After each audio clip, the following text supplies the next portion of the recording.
They sued me for letting my goats trespass on their golf course. So, I turned my herd loose to give them a landscaping job they'd never forget.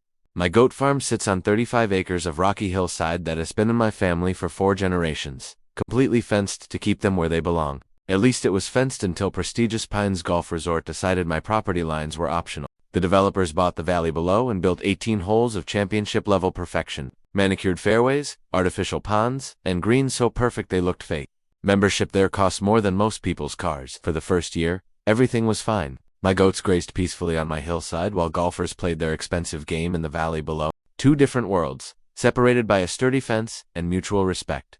Then they decided they needed more room. It started subtly during their so-called course improvements. They shifted my fence posts inward by 10 or 15 feet in several places. Not enough to draw immediate attention, but enough to steal nearly an acre of my pasture. When I noticed, I went straight to their general manager, a slick guy named Trevor who wore pastel golf shirts like armor and spoke entirely in corporate buzzwords. He claimed the fence had always been there and suggested I double-check my property survey. I did, and my survey confirmed exactly what I suspected. They'd stolen my land piece by piece when I demanded they put my fence back where it belonged. Trevor's polite smile vanished. "Look, we've invested millions in these improvements," he said. "Moving everything back would cost a fortune. Maybe we can work out some kind of compensation. Compensation. They wanted to pay rent on my own stolen property rather than return it. I gave them 30 days to fix it or face a lawsuit. They ignored me and instead installed irrigation systems and planted expensive landscaping on my land, making the theft permanent. That's when my goats entered the fight.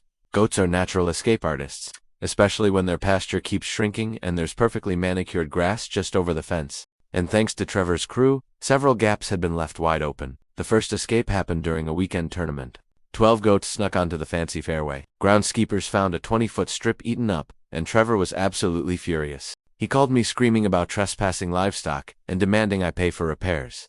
I reminded him that the goats entered through fencing his people had damaged while stealing my land. The second escape was epic. My 30 goats broke through at a celebrity charity event. They chewed flags, munched on sprinkler heads, and rolled in the sand traps like crazy. The tournament was canceled. The story made the local news. Trevor sued me for $50,000 in damages. I countersued for theft of property and demanded the fence be restored. In court, the judge reviewed my survey and their improvements. They clearly moved the boundary to grab my land.